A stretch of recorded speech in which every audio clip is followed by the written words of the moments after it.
selling company in the world. Và năm 2017 thì tập đoàn đứng vị trí số 71 trong danh sách các công ty bán hàng trực tiếp hàng đầu thế giới. Last year in Dallas, Texas, we were promoted to number 52. Và năm 2018 thì tăng lên vị trí số 52. So we are the fastest growing direct sales company in the world today. Và chúng ta chính là công ty tăng trưởng nhanh nhất trong công ty bán hàng trực tiếp trên toàn cầu. Come fly with us. Và đến đây và hãy bay cùng với chúng tôi. So we have a technical scientific team of 9 highly qualified scientists. Và chúng tôi có một đội ngũ các nhà nghiên cứu và phát triển sản phẩm. You see, maintaining good health should always be your first priority. Và chúng ta đều biết rằng duy trì một cơ thể khỏe mạnh luôn phải là ưu tiên số 1. Don't take life for granted. Vì vậy đừng có coi nhẹ cuộc sống của mình. So we focus on the cause of ill health, not the symptoms. Và chúng tôi tập trung vào việc làm thế nào để tìm ra các nguyên nhân của bệnh tật chứ không phải là các dấu hiệu. Our program is based on keeping healthy people healthy. Và các sản phẩm thì tập trung vào việc giúp cho mọi người giữ một sức khỏe toàn diện. So wellness and beauty is no longer the privilege of the rich and the famous. Vì thế cho nên sức khỏe và sắc đẹp không chỉ còn là đặc quyền của những người giàu có và nổi tiếng nữa. We empower everybody to enjoy the luxuries that life offers. Và chúng ta tạo điều kiện để tất cả mọi người có thể tận hưởng những sự tốt đẹp nhất của cuộc sống. You see, aging is 100% fatal. Và sự lão hóa thì xảy ra 100% ở trên cơ thể chúng ta. None of us are going to get out of life alive. Và chúng ta không thể nào có ai trong số này có thể thoát khỏi việc lão hóa được. So we have to be prepared and enjoy every day. Vì thế chúng ta phải luôn sẵn sàng để có thể tận hưởng mỗi giây phút của cuộc sống. Because one day it will be our last. Vì có thể bất kỳ một ngày nào đó cũng có thể là một trong những cái ngày mà chúng ta sẽ phải chấm dứt điều đó. You see, nobody dies of old age. Và chúng ta thấy rằng là gần đây người ta không mất vì tuổi già. We die because one or more of our organs or systems gives up early. Và lý do chúng ta qua đời có thể là cho nhiều cơ quan trong cơ thể mình không còn khả năng hoạt động nữa. So you're only going to live as long as your weakest organ. Và chúng ta có thể sống nếu như chúng ta duy trì được hoạt động của tất cả các cơ quan trong cơ thể. So your lifespan has already been predetermined. Và tuổi thọ của chúng ta đã được định trước. But I'm excited that we can intervene. Nhưng mà tôi rất là thấy hào hứng bởi vì chúng ta hoàn toàn có thể chậm quá trình này lại. You see, you can predict what you're likely to die of. Và chúng ta có thể biết trước được rằng là sức khỏe của chúng ta sẽ bị ảnh hưởng như thế nào. It'll be what your parents or your grandparents died of unless you do something different. Và có thể nguyên nhân về sức khỏe của mình cũng giống như là nguyên nhân gây ra những bệnh tật cho cha mẹ của mình, trừ khi chúng ta có một lối sống khác đi. So you've got to break that pattern. Vì thế chúng ta phải thay đổi những cái thói quen truyền thống cố hữu đó. Don't leave your future to chance. Vì thế đừng cho tương lai của mình phụ thuộc vào may rủi. Because the only thing you can do different is take new image supplements. Và một trong những cách đó là chúng ta sẽ sử dụng những thực phẩm bổ sung của New Image. You see, when you're in intensive care, it's too late to take them. Bởi vì là khi mà chúng ta bị bệnh thì nó lúc quá muộn để bắt đầu chăm sóc đến sức khỏe. For the guests, the best time is right now. Vì vậy, cái thời điểm tốt nhất chính là ngay bây giờ. Because every family will experience tragedy at some stage. Bởi vì gia đình nào cũng sẽ phải trải qua những giai đoạn cuộc sống khó khăn. And with your knowledge, you could be the catalyst to help prevent tragedy. Và nếu như chúng ta có đủ kiến thức thì chúng ta có thể giúp gia đình mình vượt qua giai đoạn khó khăn đó. So New Image really is at the cutting edge of anti-aging, bioactive, telomere, stem cell and colostrum research. Và New Image đã có những nghiên cứu đột phá về sinh học, về quá trình lão hóa, về telomere, về tế bào bào gốc hay là về sữa non. So first of all, I want you to understand how complex your body is. Và đầu tiên chúng ta phải hiểu được là cơ thể mình phức tạp như thế nào. And how lucky you are that everything functions at optimum. Và chúng ta may mắn như thế nào nếu như tất cả các cơ quan của mình đang đều hoạt động bình thường. So watch this video carefully. Và hãy xem video này thật là cẩn thận. You are a miracle creation. Vì chúng ta là một sản phẩm kỳ diệu của tạo hóa. Sao em lưu vô ơi? Quay video đi.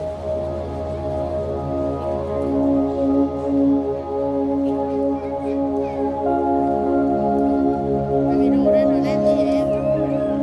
Thì về thì đăng lên Facebook được. Đăng lên được nhưng mà không có tốt được. Về có wifi đăng lên. Rồi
tim tôi đã trải qua rất là nhiều nhịp đập mỗi ngày.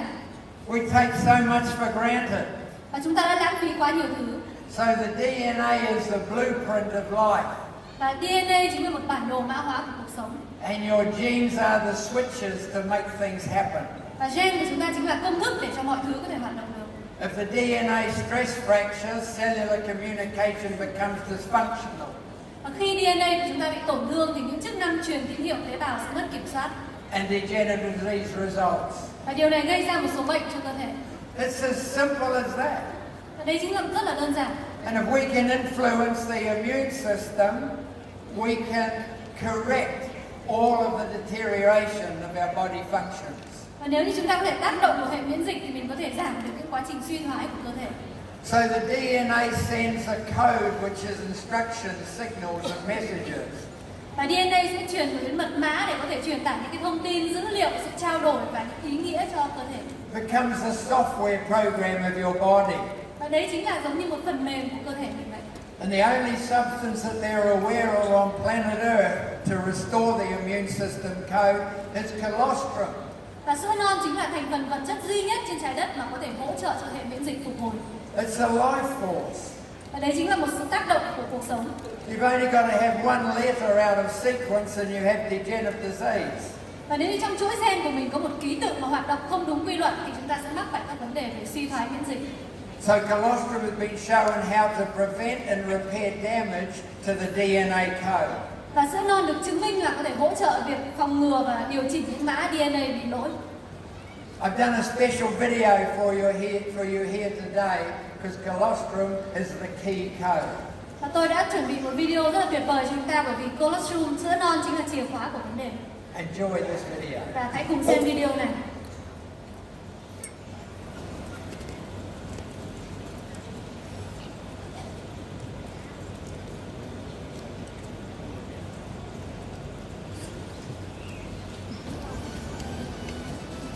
Tất cả chúng ta đều biết những lợi ích của sữa non và sữa non có thể giúp cải thiện sức khỏe của chúng ta.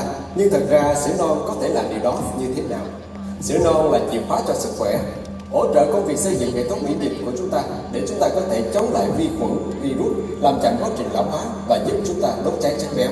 Cũng hữu dụng thật. Vậy làm thế nào để sữa non làm tất cả những việc này? Một trong những thành phần chính của sữa non đó chính là immunoglobulin. Đây là một trong những chất cần thiết để xây dựng một hệ thống miễn dịch khỏe mạnh. Chúng giúp ngăn ngừa và tiêu diệt vi khuẩn, độc tố, virus và các kháng nguyên khác. Một thành phần chính khác là peptide và proline, hoạt động chống lại virus, kháng khuẩn, chống viêm và điều hòa miễn dịch. Chúng hỗ trợ trong việc điều tiết của tuyến ức, chịu trách nhiệm cho sự phát triển bình thường của hệ thống miễn dịch. Peptide và proline khuyến khích sự phát triển của các tế bào bạch cầu và làm cho các mạch máu trong da dễ thẩm thấu hơn để các kháng thể và tế bào bạch cầu có thể phản ứng với sự diệt chủng. Lactoferrin là một thành phần quan trọng khác được tìm thấy trong sữa non. Loại protein kháng lại virus, kháng khuẩn, kháng viêm này rất quan trọng trong quá trình chuyển hóa sắt, chịu trách nhiệm cho sự phát triển bình thường của hệ thống miễn dịch. Chúng cũng duy trì sự ổn định của ruột và có đặc tính chống oxy hóa và giải độc cực mạnh, giúp giảm viêm, bảo vệ cơ thể khỏi sự xâm lấn của các loại hợp chất khác. Các yếu tố tăng trưởng trong sữa non là một yếu tố bổ sung cần thiết cho khả năng miễn dịch của bạn. Đây là những hormone xuất hiện tự nhiên giúp báo hiệu sự tăng trưởng, điều chỉnh và tái tạo mô khi chúng ta già đi. Giao tiếp giữa các tế bào của chúng ta chậm lại và các số lượng yếu tố tăng trưởng mà chúng ta tạo ra suy giảm. Tất cả mọi thứ từ hệ thống miễn dịch của bạn đến mức năng lượng, thậm chí da và tóc của bạn sẽ có dấu hiệu hao mòn. Các yếu tố tăng trưởng của sữa non hoạt động như một sự giả hóa học, tăng tốc độ liên lạc giữa các tế bào của bạn. Các yếu tố tăng trưởng đồng thời kích thích cơ thể đốt cháy chất béo làm nhiên liệu thay vì mô cơ, giúp chúng ta giảm cân và luôn khỏe mạnh. Hãy thêm sữa non vào chế độ ăn uống và tăng cường khả năng miễn dịch để giúp chúng ta khỏe mạnh hơn và có cuộc sống hạnh phúc hơn. So we have many technical videos on YouTube, on websites. You just got to send the link to people that you care about. Các anh chị có thể tìm thấy rất nhiều video clip trên YouTube và trên các website. Và anh chị có thể chia sẻ những video clip này cho những ứng viên của mình. So colostrum acts as the conductor of the body system orchestra. Và sữa non chính là nhạc trưởng cho nhạc giao hưởng cơ thể chúng ta. Evidence shows that it can recalibrate all of the body systems. Và các bằng chứng cho thấy rằng sữa non có thể tái hiệu chỉnh các cơ quan trong cơ thể. We now have a clearer understanding of the mechanisms by which colostrum influences the body's health systems. Và chúng ta đã hiểu được cơ chế mà sữa non tác động đến sức khỏe của cơ thể. Colostrum is produced from filtered blood serum by the mammary gland or the breast. Và colostrum được sản xuất từ những huyết thanh đã được lọc. Blood is the essence of life. Máu chính là phần thiết yếu của cuộc sống. It's essential for transferring information and resources throughout the body. Và đấy chính là trung tâm để có thể truyền tải dữ liệu và những tài nguyên đến khắp cơ thể mình. So do you understand how important colostrum actually is? Vậy thì chúng ta hiểu mối liên hệ và tầm quan trọng của sữa non Cuộc chưa? sống của chúng ta vô cùng căng thẳng. Chúng ta di chuyển nhanh hơn, đi xa hơn và làm nhiều hơn bao giờ hết. Chúng ta ngày càng dựa vào công nghệ để đi trước cuộc chơi và đối phó với những áp lực của cuộc sống hàng ngày. Khi danh sách việc cần làm của chúng ta tăng lên, chúng ta nâng cấp các thiết bị và ứng dụng là công cụ để giúp chúng ta liên lạc và hoàn thành các nhiệm vụ tốt hơn và nhanh hơn. Nhưng công cụ quan trọng nhất của chúng ta là gì? Làm thế nào để chúng ta cải thiện được cơ thể để thích ứng với cuộc sống hiện đại? Hầu hết chúng ta đều không biết. Trong thực tế, chúng ta thường hay bỏ qua các dấu hiệu yêu cầu cải thiện, nâng cấp của cơ thể. Những triệu chứng này thường là đau đầu, lo âu, khó tiêu, dị ứng, thức dậy mệt mỏi, không có năng lượng, huyết áp cao, cảm lạnh, cảm cúm thường xuyên. Cơ thể bạn gửi tín hiệu rằng phần mềm hệ thống miễn dịch của bạn cần nâng cấp khẩn cấp. Hệ thống miễn dịch của chúng ta là siêu máy tính bên trong cơ thể, bảo vệ chúng ta và giữ cho mọi thứ hoạt động trơn tru. Khi chúng ta làm việc quá sức, hệ thống miễn dịch của chúng ta cũng rơi vào tình trạng tương tự. Chúng ta phải vật lộn để tập trung. Mức năng lượng của chúng ta thấp và chúng ta có nguy cơ bị virus, vi khuẩn xâm nhập vào cơ thể. Hệ thống tạm thời không thể kết nối. Nâng cấp hệ thống miễn dịch ngay bây giờ bằng thực phẩm bổ sung sức khỏe tự nhiên đa chức năng. Sữa non là một ứng dụng đa chức năng. Nếu chúng ta dùng hàng ngày, chúng có thể nâng cấp hệ thống miễn dịch và giúp tối ưu hóa sức khỏe của bạn. Mọi người ngày nay đều quen thuộc với các ứng dụng nâng cấp các thiết bị điện tử như điện thoại di động, máy tính, đồ gia dụng. Cơ thể là bao gồm phần thân và phần hồn, phần mềm và phần cứng. Hệ thống miễn dịch hoạt động như một siêu máy tính, tự động quản lý tất cả các chức năng của cơ thể. Ngày nay, sức khỏe con người phải đối mặt với rất nhiều những thách thức. Phần mềm rất dễ bị hư hỏng và hoạt động của cơ thể chúng ta có khả năng đạt mức tối ưu. Hầu hết các tín hiệu đều rất rõ ràng, nhưng hầu như mọi người đang từ chối nhận thức về điều này. Không gì phải lo lắng vì đã có một giải pháp tuyệt vời và phải mất hơn 200 triệu năm để phát triển. Sữa non, thức ăn đầu tiên được thiết kế để khởi động cuộc sống, khôi phục và điều chỉnh phần mềm hệ thống miễn dịch. Bệnh tật và lão hóa là kết quả của một hệ thống miễn dịch rối loạn chức năng. Hãy chiến đấu với sự tàn phá của lão hóa và môi trường cùng APP, mạnh nhất trong vũ trụ sữa non, và tận hưởng những điều tuyệt vời mang lại từ cuộc sống. Chúng tôi đã thực hiện tất cả các công việc khó khăn. Bạn chỉ việc tận hưởng cuộc sống cùng sữa non. Lắc và dùng trong bữa sáng mỗi ngày.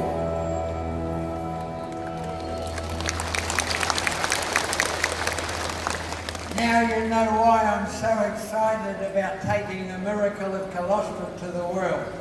Thế các chị có thể hiểu được vì sao mà tôi hứng thú như vậy khi có thể mang đến sữa non đến khắp thế giới.